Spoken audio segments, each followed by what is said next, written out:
Hey guys, I'm really excited about today's video because I get to talk with another fellow YouTuber, filmmaker. His name is so long I didn't finish reading it, and we're going to share our top 5 beginner filmmaking tips.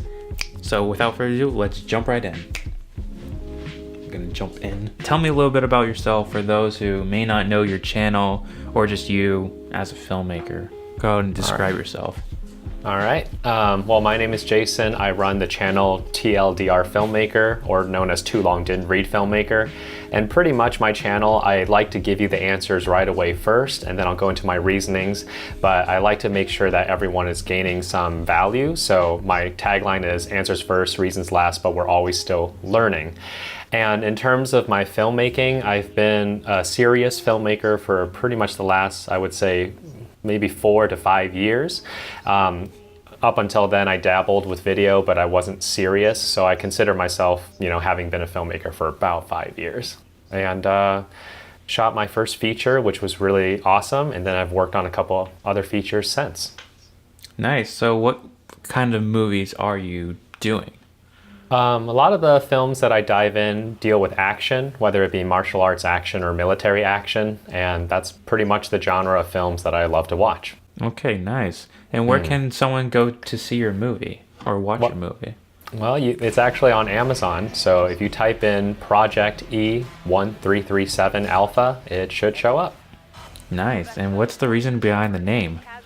There's a lot of throwbacks in terms of there's a lot of video game references all hidden within the film. Okay. And Project 1337 is a little fun way people used to type, and it basically spells out elite. So if you put E in front of it, it technically spells out Project Elite. Okay. I did not know that. I didn't realize. Wow. Yeah, That's no, interesting. a lot of people have said why in God's green earth would you name a film like that? That's so hard to remember. And I said because the people who get it will get it, and those are my target audiences. So True. So that's why I named it as such. Very nice. Well, this is a really fun collaboration video that we're about to do. Yes, it is. Seeing as we're both coming from very different times in our development as a filmmaker, True. I think you saying, hey, we should do a collaboration video about what we believe are our top tips for absolute beginning filmmakers that want to get started. I think our answers are going to be pretty interesting. So I'm pretty excited. I am too. All right. Well, why don't you kick it off first? What is your first tip? All right. For an absolute beginner? Yeah, probably the number one tip I could give a filmmaker is to have the right attitude. Filmmaking can take a lifetime to master, so you're probably just not going to wake up and be Spielberg within a year. It's going to take time to learn how to just everything with filmmaking. It's a bunch of different roles, so you're going to need to take the time to learn each aspect. And the other part of having the right attitude is just to be respectful, because chances are anyone who's making a film probably has some level of passion for it. I think it's a really hard job to kind of not really want to do it. You have to have some sort of passion behind it. The other thing is to receive criticism. This is probably a big point. It's going to be really helpful to be able to take constructive criticism. And I would say you need to be open to that, as it would be helpful to learn just what people liked or what they didn't like about it. I would say it's very helpful to have a friend or two that are somewhat interested in video or filmmaking, and they would be brave enough to just give you very blunt work. And you can do the same with them. If you have a little, maybe just a friend or two, it doesn't have to be this huge community, but it's hey, this is my work. Tell me what you think about it. And to be honest, because that's going to be really helpful. You may have a few friends oh yeah, it's really good, but that doesn't really help when you need some really strong advice. Yeah. The last thing I would say, there are boundaries to that. So just don't accept everything. You kind of need to have your own point, which I think you'll begin to understand as you move along. If someone doesn't like it, then why? If they just didn't like it because it wasn't their style, their flavor, then that's not really anything to really hugely pay attention to. But if it's someone who's very passionate about that, and they have some very good points, yeah, you need to kind of listen to that. And then it's up to you to decide whether you're going to use that or not. No, Yeah, go ahead. I don't know. Yeah. You can keep going if you got one more. Okay. I got one more. Yeah, I just realized here. And that would be, this is like a kind of a bonus tip already, is to discuss your ideas. Because the more you talk about your project, there's going to opportunities that are going to arise in places where you didn't think there would. You know, you might be talking to your brother, your family, your friends, and like, hey, I really want to do this film. You may have no idea how you're going to actually do it, but by talking about it, like, oh, I have a location that would be great for that. My aunt has a restaurant. We can actually have access to that. Then you can like sort of build ideas from that. And it can be stuff like that for production, or just like even little advice here and there. Yeah. No, what do you think about that? That's a really good first tip, I would say. Like it's so different from my first tip, but I definitely agree that attitude is almost everything, and it goes a long way. And I love that you talk about from both sides of it. So like when you said receiving criticism in terms of what is your attitude to receiving it, but also you also said be respectful, because obviously if you're going to give it back, you know, this whole attitude thing is what do you say? A two-way street. You can't just like be one or the other. You have to do both. And I think also just the idea of the attitude, obviously, is like, I think you just have to have this open mind and learning attitude, like absorb everything, because when you're a beginner for a reason, because you don't actually know these, you know, things. So you just really have to absorb a lot of stuff and kind of just, in a sense, maybe place ego aside. I don't necessarily know if you would have an ego being a beginning filmmaker, but you know, you just have to hear everything. And then the more experiences you have from learning and hearing ideas, I think that's when the magic happens, is once you've heard a lot of things, you can start picking out what stuff resonates with you, what stuff works for you, and then from there you begin developing your unique style of filmmaking. And you know, if you don't open yourself up to learn, you're not going to figure out what makes you special as a filmmaker. Exactly, and I completely agree with that. That's a really good first tip. Thank you. Mr. TLDR Filmmaker, what is your first beginner filmmaking tip? Well, my beginning filmmaking tip kind of goes on the idea of just go shoot something, but I'm going to be a little bit more specific about what it is that I believe you should start shooting first. All right. And I think that everybody has one thing that they're good at or that they're capable of doing. So let's say you're awesome at cooking, all right? Okay.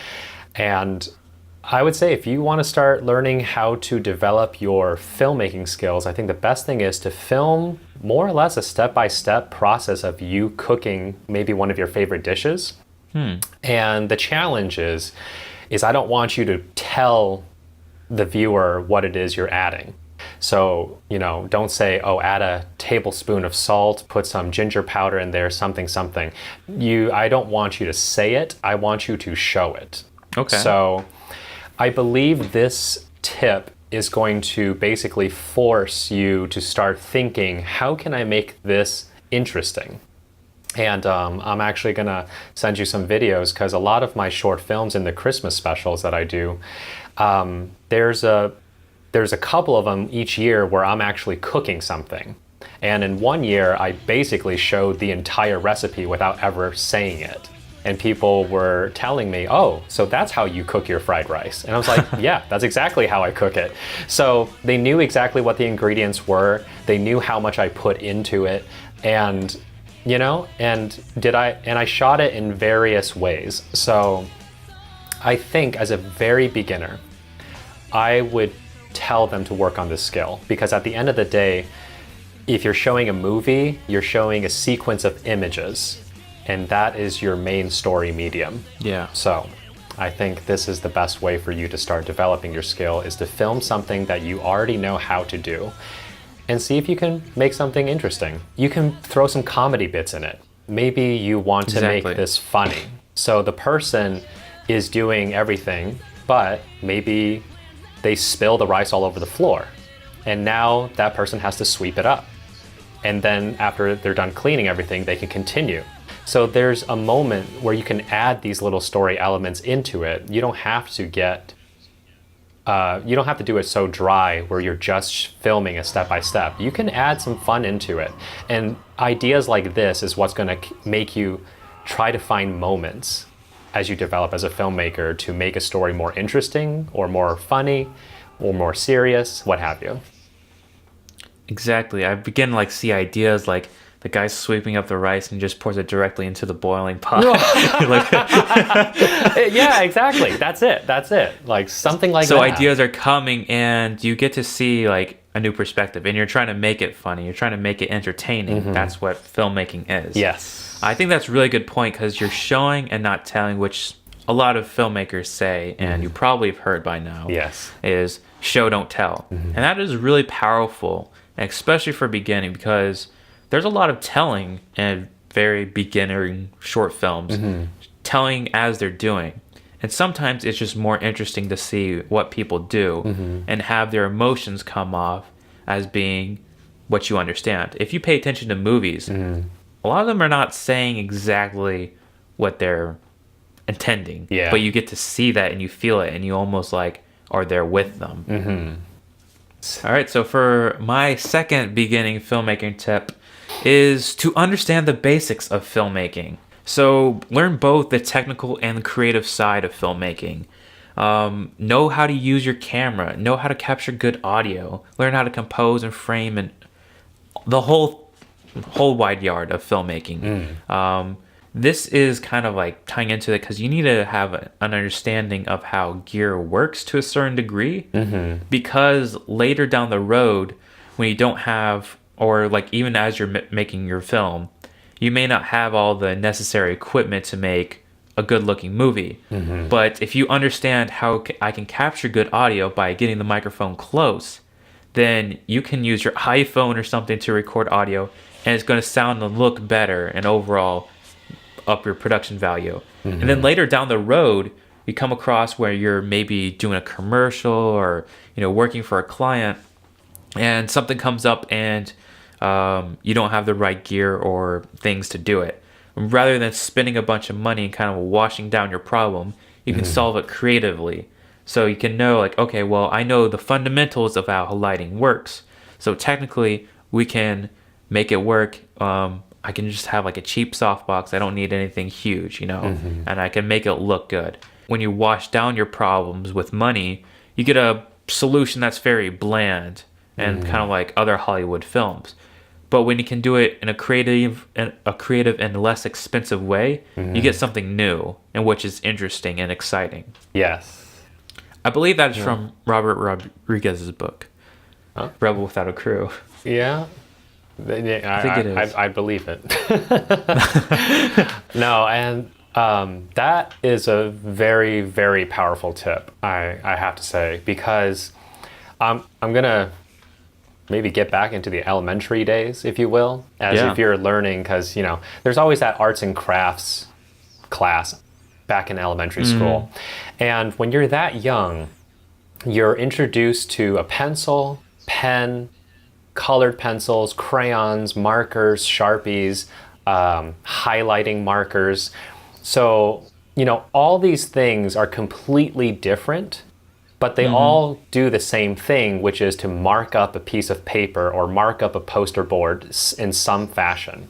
And I'm almost willing to bet that if you go back and think about it, you had a favorite tool out of those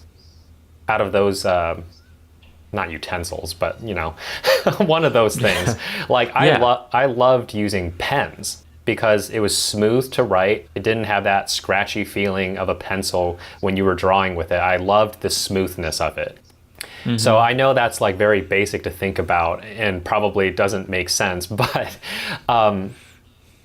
going back to your tip, like that's what it is. You need to understand what these tools can do, what they're capable of, because obviously I'm not going to use a pen and marker for everything. In certain cases, I should be using a pencil. In some other cases, I should be using a highlighter. And it's because I understand that a highlighter allows me to highlight pieces of text without completely blackening it out or coloring it out. Yeah. That is why I would choose that tool and use it.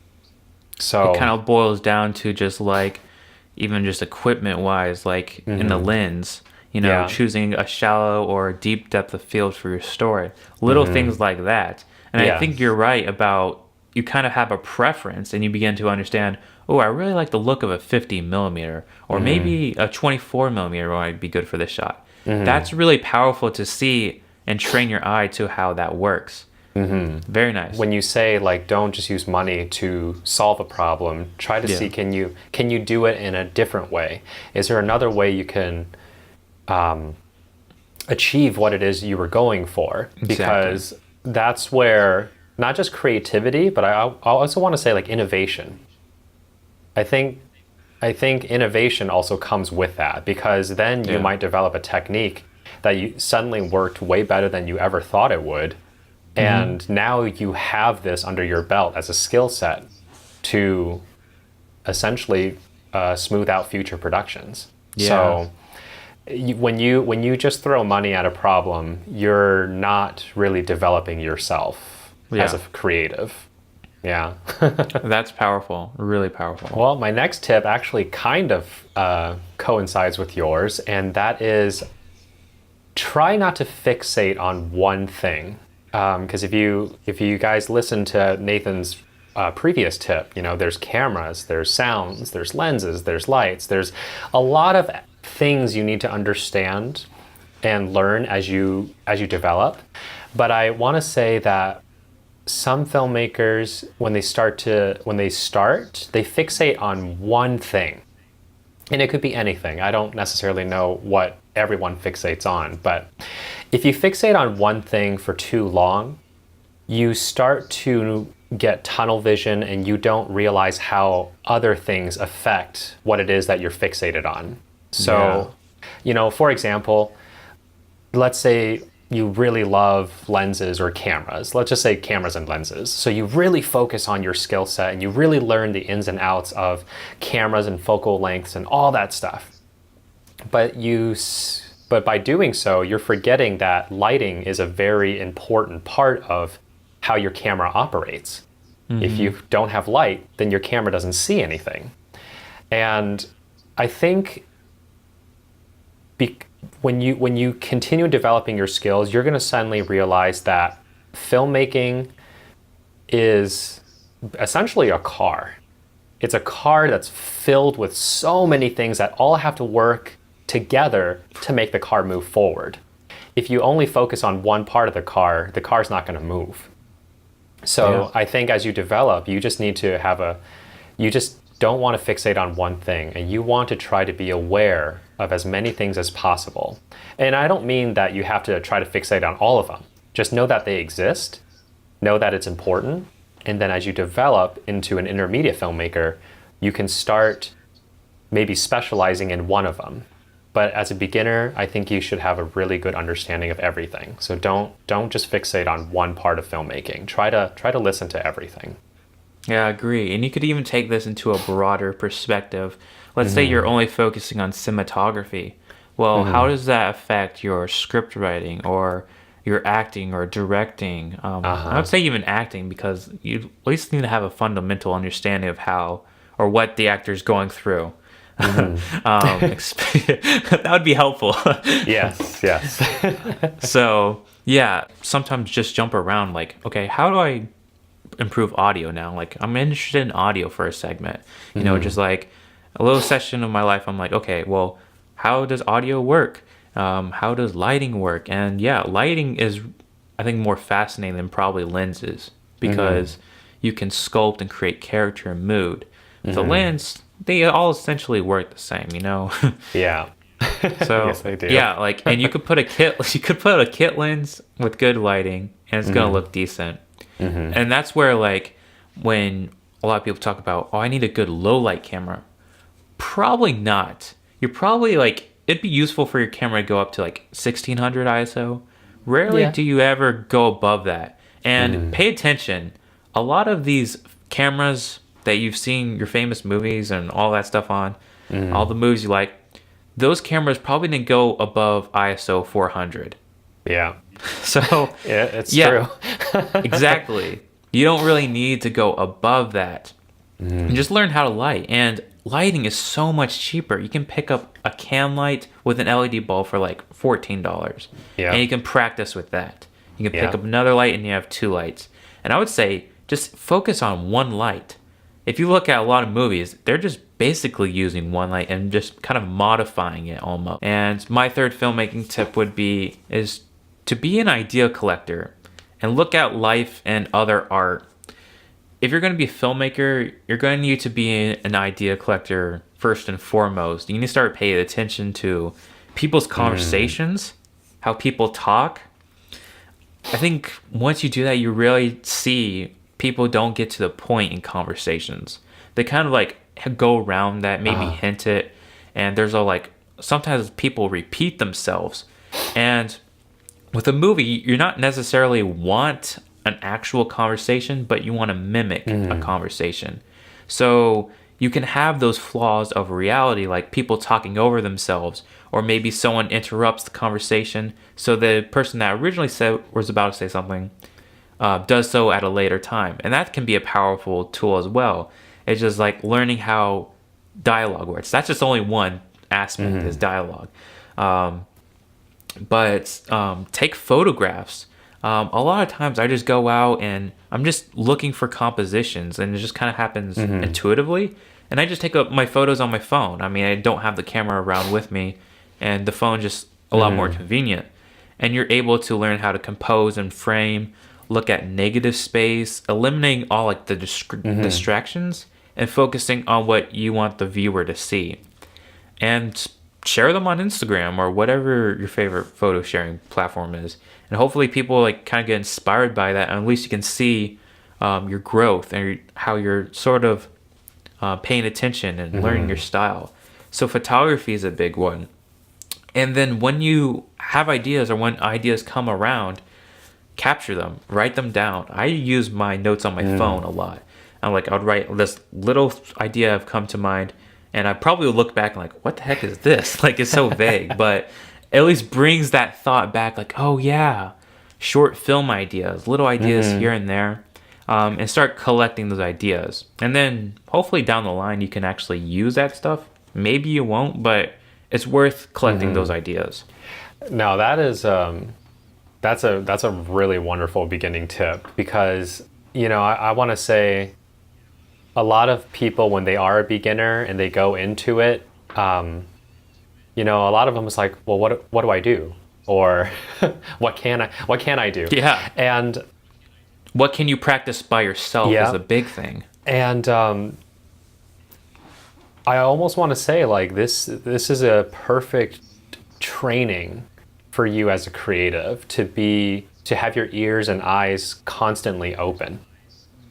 And when you pay attention and then you write it down, or you maybe snap a photo of it because you have your phone with you or what have you, just allowing yourself to be aware is going to go a long way. And very similar to what you said, like normal conversations, people will probably interrupt you, or some big noise happens and everyone stops their conversation to go look at what just happened. There's so many of these little moments that you actually go through every day, and you might not be aware of it. But I think when you open your sensory or your senses to these things, you're gonna develop a lot of very unique ideas in the future. And I think that's a really wonderful tip to tell people to just really be aware of this stuff.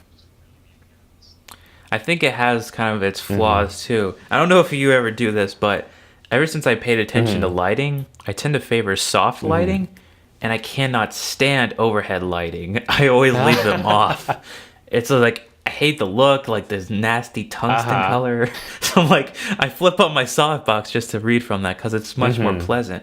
And I guess like that's kind of the flaws. Like you're kind of like tuned. I heard Philip Bloom, I believe he said, when he goes into restaurants, he's always looking for the soft quality of light or the most cinematic lighting to sit by, just intuitively. Wow.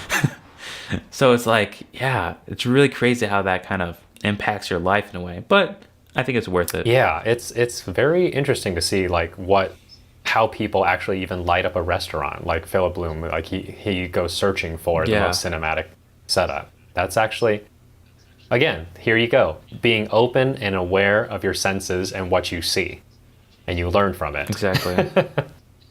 And I think it kind of is like, it's a way of entertainment. Instead of just being on your phone, just take a few minutes to be like, okay, just look around. I mean, people do this all the time. Writers, all the time. They sit at a coffee shop because they have like these ideas that start coming to them.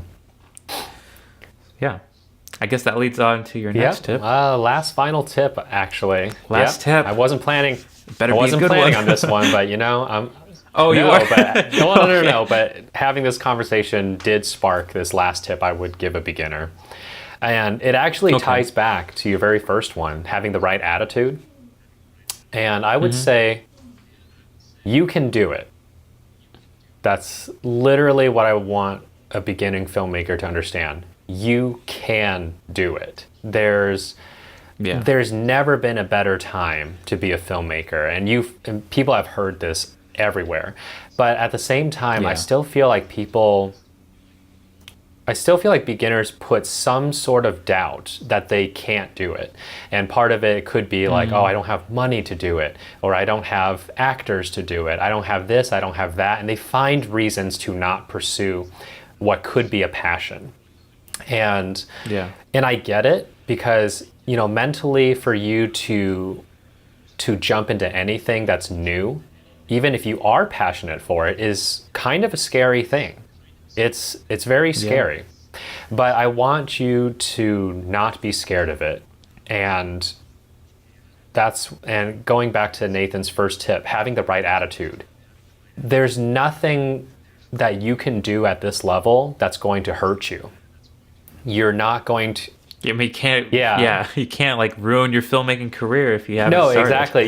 You can't ruin anything if you're at this point. And you know, technology has been a very wonderful thing. The fact that we're doing this on YouTube right now and trying to tell you guys these tips. There's so many videos on our channels where we talk about, you know, principles of filming and lighting and all these different things that we've learned that you can readily watch and learn on your own at your own time. You're not graded on it, so don't worry. Like, you're not going to get a bad grade if you fail. Literally, don't be afraid. You can do it. There's not been a better time for you to try these new things. So take that attitude with you. If something doesn't work, then, you know, part of your development and having the right attitude is listen to criticism. Somebody might tell you why it didn't work, and you can listen to that and learn from it.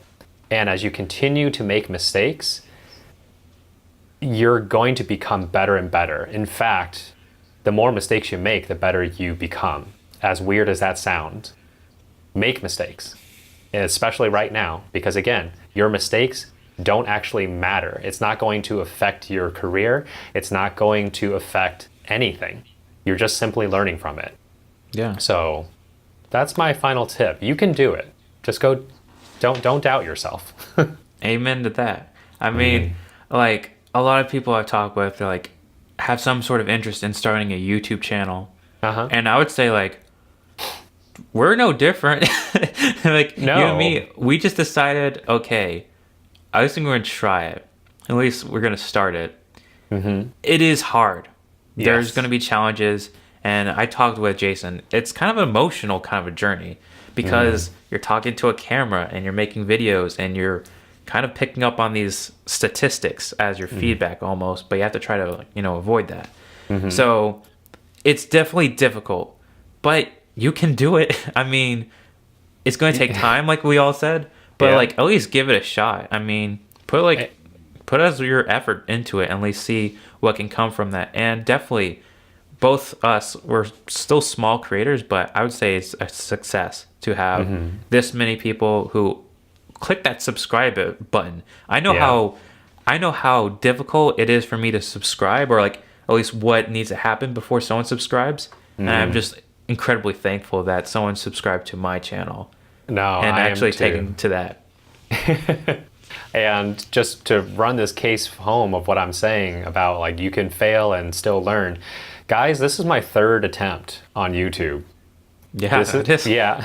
Too Long Didn't Read Filmmaker. Like this is my third branding of a channel. So I've tried 3 times. And, I failed at something in the first 2 times and it made me stop, and I went on and did other things and I came back. So Yeah. I learned. Even if you do fail, you come back and do it. Yeah. I would say just if anyone who really wants to start a YouTube channel, it is going to take time, and you're going to probably be under 100 subscribers for a very long time. But the cool thing about YouTube is it's a snowball effect. And once you each time you put out a video, it's going to get better than from the first time you start. And this is what I always carry with me is like, I'm better off today than I was yesterday. So I might as well keep going, And incredible things happen from that, and it's definitely worth it if it's something you really want to do. Absolutely. Well, I don't know. Is that a topic that you guys would want to hear at some point? Is like maybe we'll have a YouTube Exactly. discussion section. If that's the thing, then definitely let us know. Because again, we're both relatively small creators, but at the same time, like Have some sort of success. have some sort of little success. And honestly, again, with what Nathan said, like I feel blessed too that you guys will hit a subscribe button and want to watch. And because of that, I want to continue. I want to continue making some kind of content for you to enjoy and gather information and learn from. And I know, Nate, you're definitely also doing the exact same thing. Yeah. So yeah, guys, if that's some kind of topic that you guys want us to talk about in the future, or Definitely. maybe any other sort of topics at all, Yeah.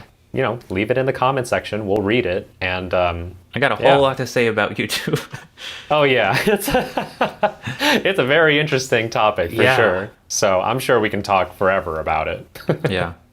All right. So I think it wraps it up there, unless you have anything else you want to add. Learn. Just keep learning. I'm not going to say answers first, reasons later. I'm just going to say just learn. Just learn. Learning is a lot of fun, and especially in this filmmaking medium, because there's so much to learn, and each one makes your film more exciting to create. So, yeah, just keep learning. I think that's a perfect way to end it. All right. Well, thank you, Nathan, so much for this collaboration. It's been a lot of fun. It has been, and I'm really glad we got to do it. And thank you for joining me and help sharing your filmmaking knowledge to our audiences. And hopefully they'll be inspired. Awesome. All right, guys. So I will see you guys later. And Jason, I will probably talk to you later. All right. See you all later. Bye. See ya. All right, we did it. And cut.